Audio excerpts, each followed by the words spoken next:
In lesson 31, we'll be talking about using rates, ratios, and proportions. So looking at those words, so far this year we've definitely talked about ratios. So if you'll recall, looking at the definition of ratio, it's just a comparison of two quantities using division. So a comparison of two quantities using division. Okay, and we usually think of, there's about 3 common ways of writing. So 3 ways of writing. Okay, so the first way is to just write out the ratio with words. Like, for example, so way number 1 is just using words. In particular, the word 2. So, for example, you can say the ratio is 2 to 3 and write it out using words. Okay, the second way is to use a colon. Okay, so we could write this same ratio, 2 to 3, using the colon and just replace the word 2 with a colon. And this is still read 2 to 3, it's just that we use a colon instead. And the last one, and this is probably the more common way, especially when you're trying to solve a math problem, is to use a fraction. After all, we said that it's division, a comparison using division, so fractions of course represent division. So in this case, if we wanted to write the ratio of 2 to 3, it would be 2 in our numerator and 3 in our denominator. Now, yes, that's 2/3 as a fraction, but if you know that we're talking about a ratio and it's that context, we would still read this fraction as 2 to 3, as the ratio 2 to 3, if we know it's a ratio. Okay, so that takes care of ratios for us. And now, rates are the next things that we want to look at. I know we've done some things with converting rates to different units when we talked about unit multipliers. So we've already even talked about rates this year. But a rate, okay, we want to think about rates and how they're related to ratios. Well, if you think of common rates that you know, like miles per hour and miles per gallon and things like that, those are all ratios, aren't they? Because they're a division between two values. Okay, so a rate is actually a ratio. Okay, but it compares quantities that are measured in different units. So a ratio of measures in different units. So that's kind of the key there, is that there's different units. Okay, so when we talk about a ratio, we might talk about a ratio of boys to girls in the class. Those are both kinds of students. So a ratio of 2 to 3. Okay, but if we're talking about rates, it's usually like miles and gallons. Those things are not in the same kinds of units at all. So different units, a ratio with different units will be a rate. Okay, so some common examples are things like miles per gallon, which is a ratio of miles to gallons. Maybe, let's see, miles per hour is a common one. And then we'll look at today, maybe, if you go to the store, you might have to go and buy some lunch meat at the deli, and you would look at, and they would tell you the price per pound. It's another common rate. Okay. Alright, so we've looked at just generally what rates are. Now, there are special kinds of rates that we're going to focus on in this lesson, and that is something called a unit rate. A unit rate. So whenever you see the word unit in a math context, that means 1. So, remember, if we talk about using unit multipliers. So a unit multiplier. So if we had like, oh, we have 7 yards. How many feet is that? And so we would multiply that. Oh, we'd turn that into fraction. We'd say, okay, we need to cancel out yards here with feet. And so how many feet are in a yard? There's 3 feet in 1 yard. This is called a unit multiplier. Why is it a unit multiplier? Because it's equal to 1. 3 feet and 1 yard are exactly the same thing. When I have a quantity divided by the exact same quantity, I will get 1. So this is really just 1. This is equal to 1. So that's why it's called a unit multiplier. So we are familiar with the term unit being used as 1. We've used it a lot of times. So this unit rate has something to do with the number 1. What is it? Well, a unit rate is a rate in which the denominator is 1.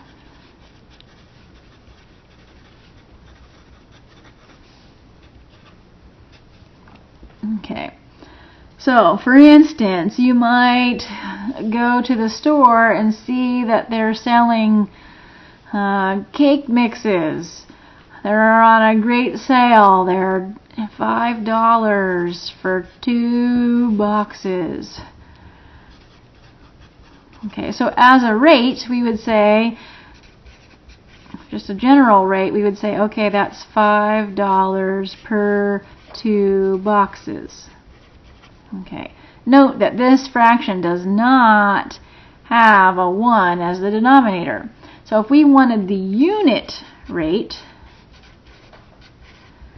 okay, we would rewrite this with a 1 in the denominator. What is the price for just 1 box? Well, I guess I should take those off. For just 1 box. Well, if it's $5 for 2 boxes, half of $5 is $2.50, so it's $2.50 for 1 box. So that would be our unit rate where we have a 1 in the denominator.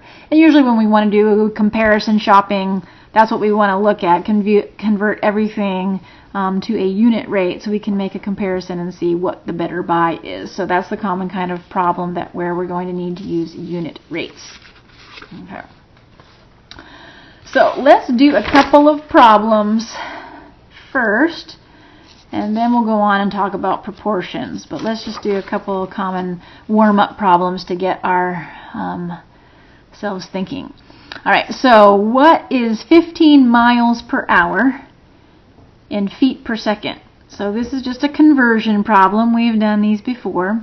Okay, but 15 miles an hour is a rate, and if we wanted to write that rate, we would write it out with 15 miles in the numerator per hour, so there's per 1 hour in the denominator, so that's 15 miles per hour. That is how we would write that rate.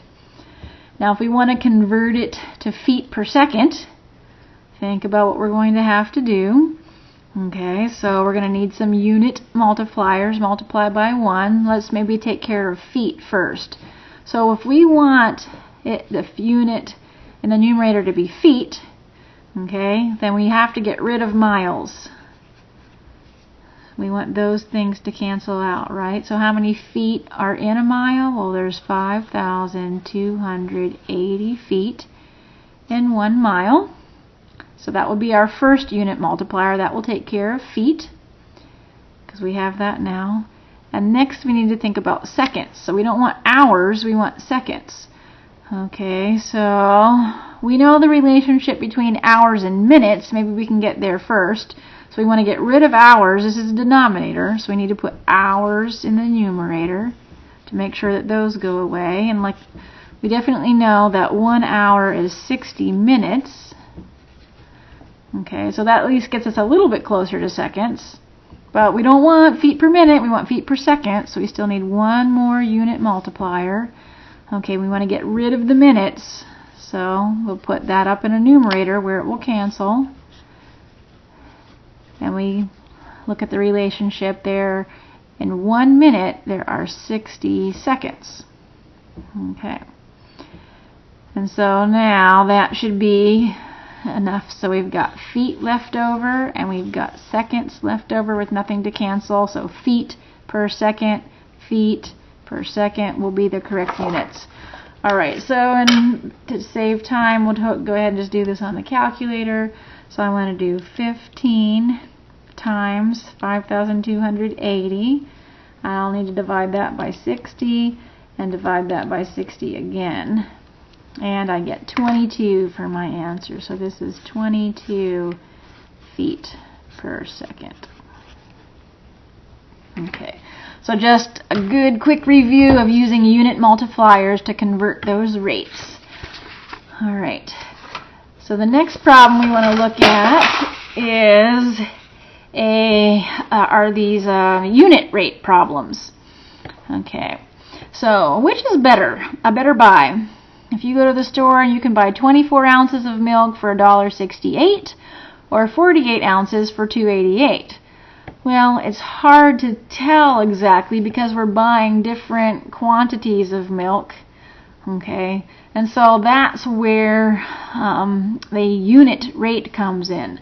So let's do a unit rate for each of these. So unit rate for milk number 1. Okay, so milk number 1 is here, 24 ounces. And it will cost $1.68.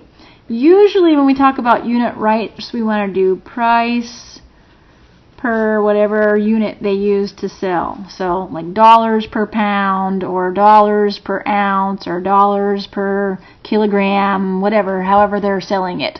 So price per whatever unit. Okay. So our price is $1.68. Okay, and that's for 24 ounces. So it would be $1.68 for 24 ounces. Okay, to get the unit rate, we need a denominator of 1.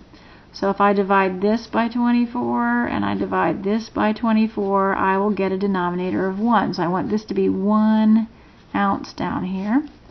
So again, let's just go ahead and do this on the calculator to save time. So I have $1.68.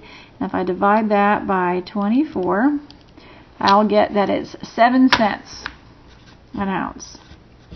So milk number 1 is 7 cents an ounce.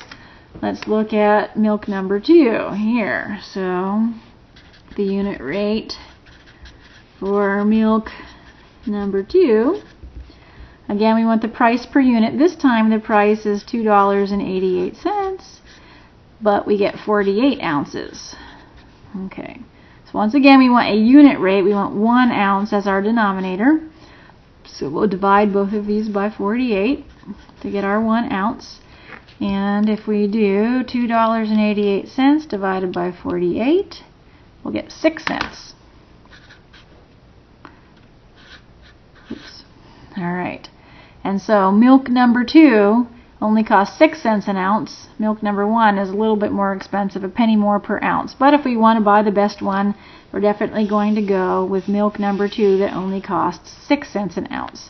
So notice it was a little bit difficult for us to tell when we didn't have a 1 in the denominator, but those unit rates make it easy for us to tell which is a better buy.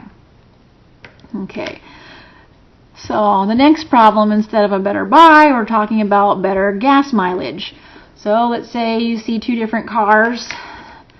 Okay, let's look at the unit rate for car number 1. Okay, so we can go 140 miles on 5 gallons. So usually if we're talking about gas mileage, we're talking about miles per gallon. Okay, so we know that this one is 140 miles. And it does that for 5 gallons. Okay, but that's not a unit rate. We've got a 5 in the denominator. We want to convert that to a unit rate. So we'll divide both of these by 5. So that we'll get per just 1 gallon. And then, of course, our 140 divided by 5 is 28. So that'll be 28 miles for every gallon. That's for car number 1. Car number 2 can go 156 miles on 6 gallons. Okay, so let's see for car number 2. So the number of miles this time is 156 miles. I can do that on 6 gallons. Okay, again, and to make a comparison, we want to put them both with the same denominator so it's easy to compare. So we want to divide this by 6 and this by 6 to get that 1 gallon and get a unit rate. Okay, and if we do 156 divided by 6, then we'll have 26. Okay, so what's better, being able to go 28 miles on 1 gallon of gas or go 26 miles on 1 gallon of gas? Hopefully you said 28 miles on 1 gallon of gas. So that is the better mileage rate because you can go farther on 1 gallon. So up here it's better to pay less money for 1 ounce. Here it's better to drive farther on 1 gallon of gas. So you don't always just choose the lowest thing or always just choose the high thing. You have to look at the context of the problem and make sure you understand what better actually means. Okay, so those are the kinds of problems where unit rates come into play and will be important to understand. Okay, the next problem is also sort of a unit rate problem in disguise. So it says the price of a share of stock dropped $53.90 in 5 days. What's the average drop in price per day? And so what they're asking us for in price per day, this means the price per 1 day. So they gave us $53.90 per 5 days, and they want the price in 1 day. That's what it doesn't say price per 1 day, but that's what price per day means. Okay, so really they're just asking us what is the unit rate. Okay, so they want a denominator of 1. Of course, what we need to do is divide both of these by 5 so that we can get that denominator for 1 day, the price for 1 day. So our $53.90 divided by 5 is $10.78 per day. Okay, so this is just another unit rate problem. It's just written a little bit differently. You might not necessarily recognize it as one, but it is. Okay, so the next thing that we need to talk about is back to so we talked about rates, we talked about special rates that were unit rates, we talked about ratios and how they're related. All rates are really just ratios with different units. And the last thing we need to talk about is proportions. Okay, so how are portions related to rates and ratios? So if you will recall, proportions are a statement that two ratios are equal. Okay, so you might see something like, okay, 2/3 equals 3/6. Okay, 2/3 by itself is a ratio, it's just a fraction. 6/9 by itself is just a ratio. It's a fraction. Okay. But when you look at the statement of equality that 2/3 and 6/9 are equal, that whole statement together is a proportion. So a proportion contains two ratios, at least, and an equality symbol, an equal sign. Okay, so if you just see a ratio, just a fraction, it's not a proportion, that's just a ratio. So if you see either side just by itself as just a ratio, as soon as you introduce the equal sign, now we have a proportion. And these are very common to see when we're trying to find equivalent fractions. You've done these lots and lots. Okay, so looking at an example problem, you might have something like h/7 equals 8/14, and we're trying to figure out, okay, we have these, how could I write 8/14 as an equivalent fraction with 7 as a denominator? So the easy way to do these ones is to look for some relationship between either the numerators or the denominators that are known. In this case, we know the denominator 7 and we know the denominator 14. And it's easy for us to see that 7 times 2 is 14, or that if I took 14 and divided it by 2, I would get 7. Alright, if I had to do that to the denominator, I would also have to do that to the numerator.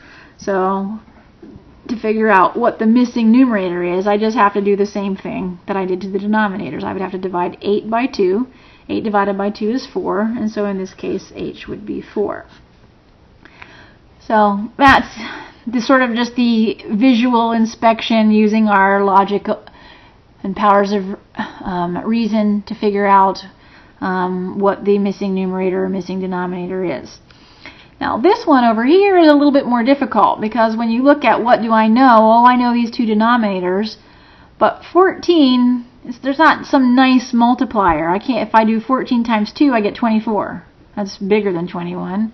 And of course it's not 14 times 1, so there's going to be some fraction that I have to multiply. So this isn't a very convenient, just say, oh, I'll just multiply or divide by some number. So when it's not an integer multiple, it's not so easy to do that way. But we can use the cross product rule, or the cross product property. Okay, so in the cross product property, it tells us is that if we have a fraction a over b, or a ratio a over b, and it's equal to another ratio c over d, and they always put in the disclaimer here that b can't be equal to 0 and d can't be equal to 0 because we can't divide by 0, right?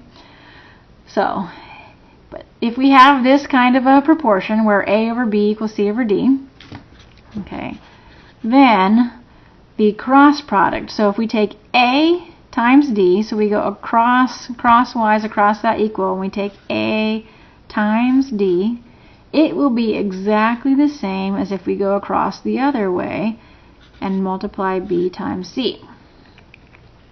So this is a very handy property to know, and this will help us solve this problem. So applying this property up here, if we go across this direction, we have 4 times 21 will be the same thing as 14 times z. Okay. And I know that 4 times 21 is 48, but I'm going to strongly suggest that you just leave it as a product. Don't get a big number on there that's hard to work with and hard because you want to have small numbers to divide with and do math with. You make less mistakes when you have small numbers. So if we want to isolate z, divide both sides by 14. Okay, these 14 cancel out. I just have z left. And over here, I can pretty quickly see that both 21 and 14 are divisible by 7. So 7 goes into 14 twice, 7 goes into 21 3 times, and then definitely 4 is divisible by 2. 4 divided by 2 is 2. Okay, so I'm just left with 1 in my denominator, which is great, so I have 2 times 3 divided by 1 is just 6. So that's a lot easier than trying to do 48 divided by 14 and figuring out that it's 6. It's much easier to work with the small numbers. So 6 is the value that we get there. Okay.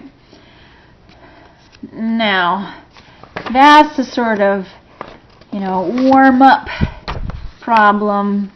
Now, in problems like these proportions that we have to solve, really there's no way to do this besides using the cross product property. So when I say, okay, well, what do I know? Okay, well, I know that 1 would be multiplied by 2 to get this. I suppose I could write an equation that says 3 times 2 has to equal that. But that might be more complicated than you want to deal with. So it's better to just use the cross product and say, okay, if I do 1 times x plus 2, that will be exactly the same thing as the cross product going the other way, 3 times 2. Okay, now it's very important you put the parentheses here. When I'm multiplying by 1, it's not going to make a big deal, but if that was 2 up there instead, I would have to distribute that 2 to both of the values in there. So make sure you put your parentheses on there to remind yourself to use the distributive property. Now when we distribute that 1, we just get x plus 2. And here we'll get 6. Now if we subtract 2 from both sides, we'll get that x equals 4. Okay.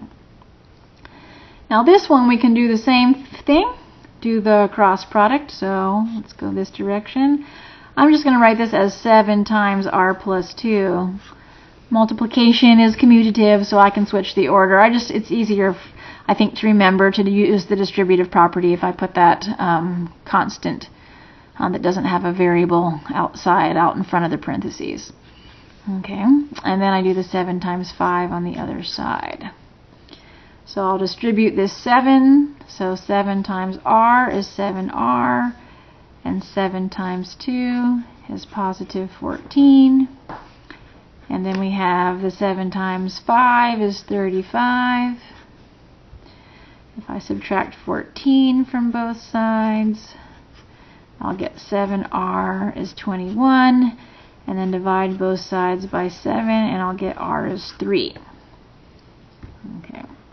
The other thing, and maybe you would have thought of this, but the other thing you could have done for a problem like this, and this doesn't happen very often, but we do have it in this problem, is we have exactly the same denominators.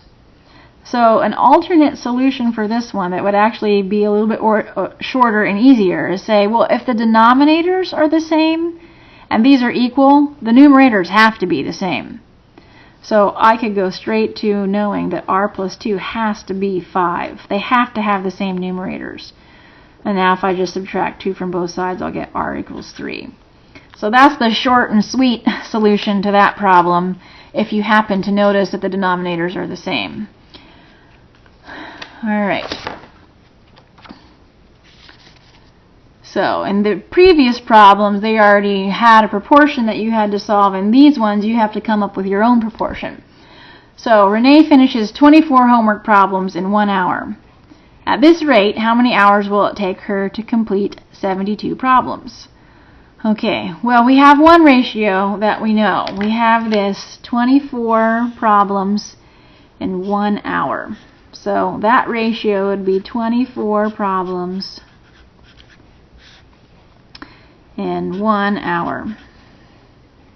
Okay, so the rate is going to be the same. It says at this rate, so it's implying the same rate, so we know it's going to have to be equal. Okay, we want to have 72 problems, so we're saying that's going to be 72 problems in h hours, and we need to figure out what that h hours is. Okay, so on this one, we can even solve this the easy way if you observe that 24 times 3 is 72. So notice 3 times 4 is 12, carry the 1, 3 times 2 is 6, 7. Alright, so if we did the same thing, 1 times 3 is 3, so 3 hours will be h. Okay. And the last problem that we'll look at today is the ratio of blue chips to red chips in a bag is 5 to 7. The bag has 60 chips in all. So how many red chips are in the bag? Alright, so we have a ratio of blue chips to red chips. And that ratio, they told us, is 5 to 7. Now, it's written out in a different kind of format with a colon, but since we're dealing with a math problem, let's change it to a fraction. Okay, so our ratio of blue to red is equal to 5/7, or 5 to 7. Okay, so if you think about what that means that we've got a bag, and for every 5 blue chips, there's 7 red chips. Now maybe it's just 5 blue and 7 red, but there could be another 5 blue chips and another 7, sorry, I should have said red here, 7 red chips, and maybe there's another 5 blue chips And every time you throw 5 blue chips in there, there has to be red. And these go on, and these go on and on. There has to be exactly the same number of 5 blue chips as there are to 7 blue chips. Okay. So that's what it's going to mean. We don't know exactly how many chips there are, except for this time it told us that there are 60 chips. So we could go ahead and actually figure out, if we wanted to, try to figure out how many exactly there were by just drawing pictures this way. But that's going to be painful and not the way that we want to do this. So anytime you have a ratio like this, blue to red, you can automatically get at least 2 other ratios as well. You can get the blue to total, and you can get the red to total ratio. Okay, so the blue to total, so if we have these, if we put groups of these together, okay, notice that in each group there are 12 chips.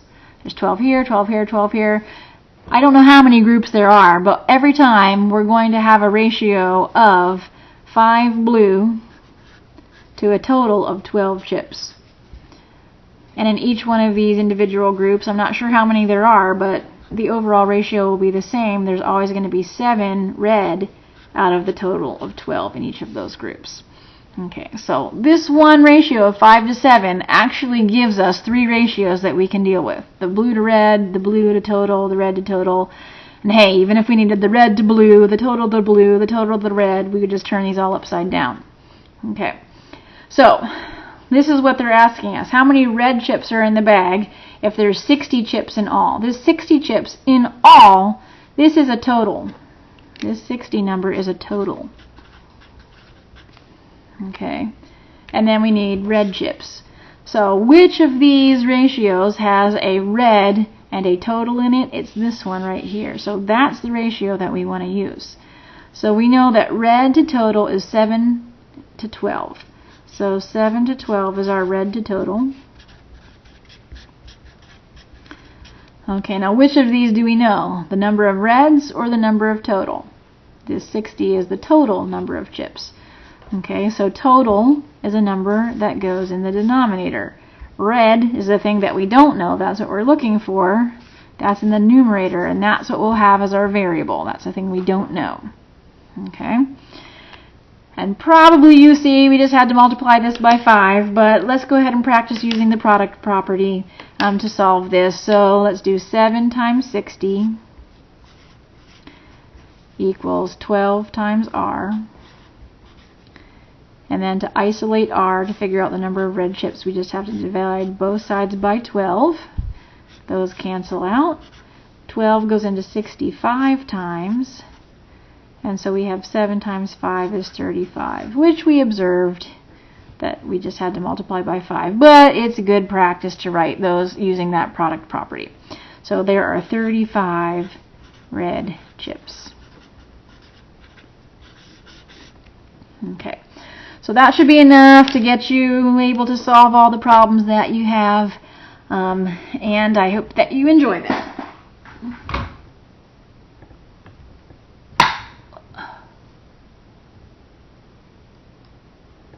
Uh-oh, where's my...